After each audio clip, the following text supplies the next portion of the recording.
Hey Canucks fans, this morning the Canucks announced phase 2 of their Rogers Arena improvement plan, so to speak.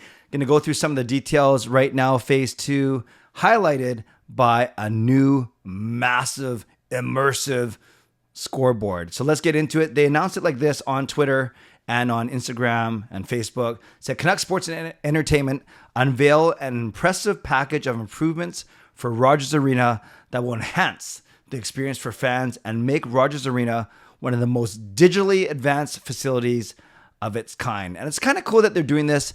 I vlogged about my experience in May in seeing the Kraken going down there for one of their playoff games. I think it was late April actually. And obviously that's one of the newest, if not the newest arena in the entire NHL, and just how well they use technology, how spacious it was, how clean it was. Now you can't do much about the space in the corridors of concourses of Rogers Arena, but you can certainly do a lot with the technology and for the fan experience. Now, I said this is phase 2. Phase 1 started last season, and phase 1 was more focused on the player and coach and staff experience. They redid the team dressing room, exercise facilities, coaches' offices, multi-purpose media room, so on and so forth. So phase 1, which took the past season, that was more about the players, coaches, and staff. Phase 2 is definitely all about fan experience. And the highlight of phase 2 is indeed this massive, brand new video board. They're saying it's 4 times larger, almost basically 3 3/4 times larger than the last one. And the last one took up a lot of space, even though the video screen itself didn't take up the entire space. This one, it's crazy. I've seen the pictures, I've seen the mock-ups. It is not only 4 times as big, but it has seamless curves. So that means no matter where you are in the arena, you're not looking at a corner or an edge. You are able to see what you need to see on that screen, whether you're on the side, on the ends, or in any of the corners. So again, and it gives all these technical things about refresh rate and probably pixels and all this stuff that I don't understand.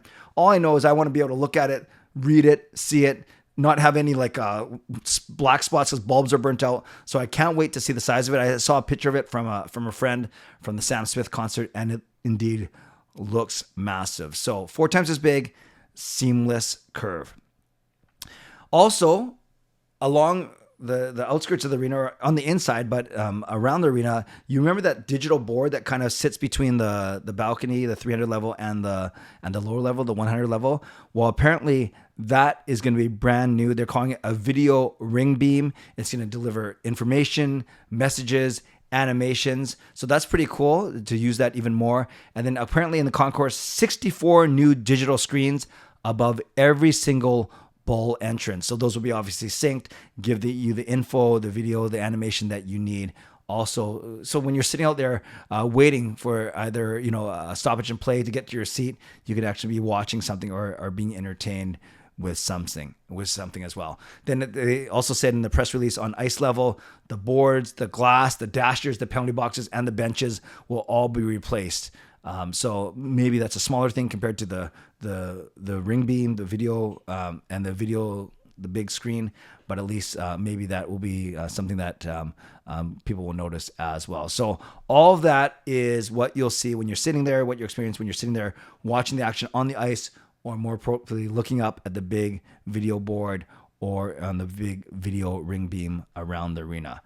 Then there's also the hospitality event level club. And I've vlogged about this before when we first started to see the seats go in. Remember there's that big hubbub of $75,000 a seat, which I think is what it is. I never got that confirmed, but that's what people are talking about. It's $75,000 a seat for a year, I believe, but it gets you access to all concerts, all lacrosse games, and of course, all Vancouver Canucks games. Now it's an exclusive 60-person event level club and restaurant. So you get to dine there and you get to see the players from both teams, home and away, making their way to the ice and off the ice. Not sure why you'd see them coming off the ice. Shouldn't you be in your seats watching the game? But you guys can figure that out, all you rich people in those seats. But yes, basically you get your own restaurant, you get your own entrance, you get your own parking, dedicated parking spot. And again, that VIP entry and the private entrance to and from, not only, I'm sure, into the arena, but also you have that one entrance into that 60-seat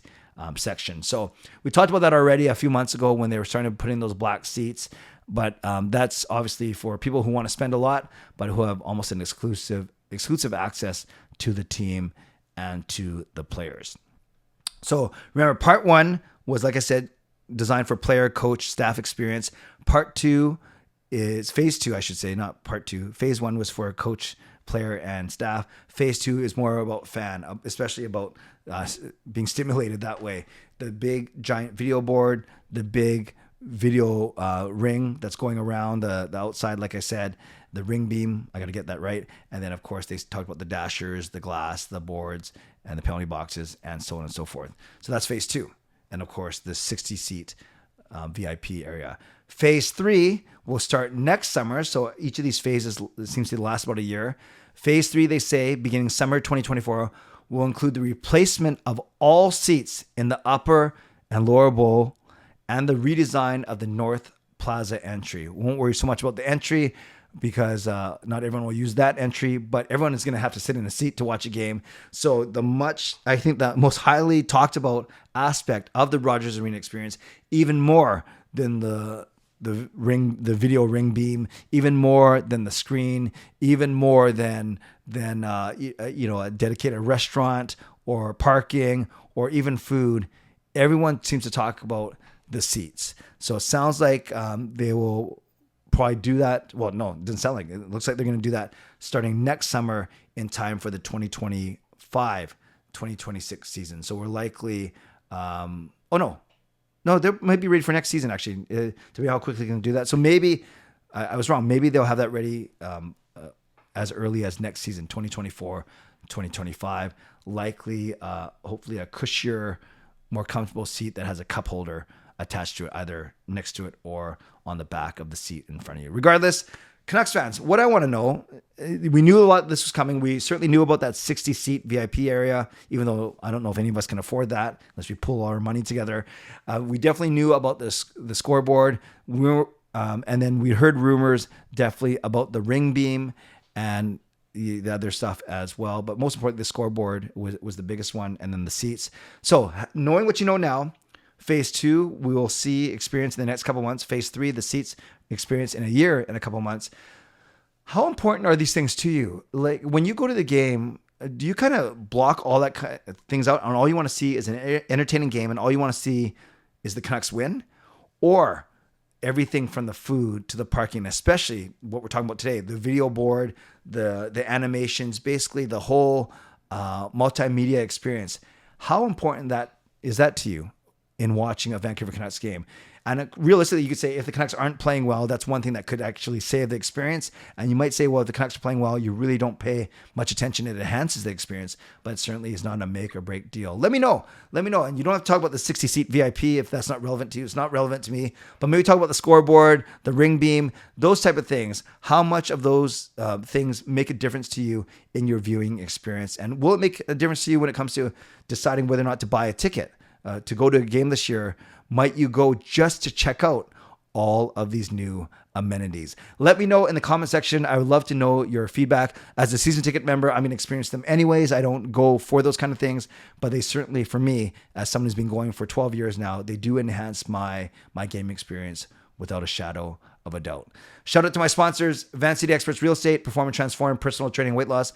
Thank you, legendary Lucas Gates, legendary Carol Bovenlander, legendary Andrew Chang, Hall of Fame and franchise members as well. Thanks to all of you for watching and subscribing. Always appreciate you.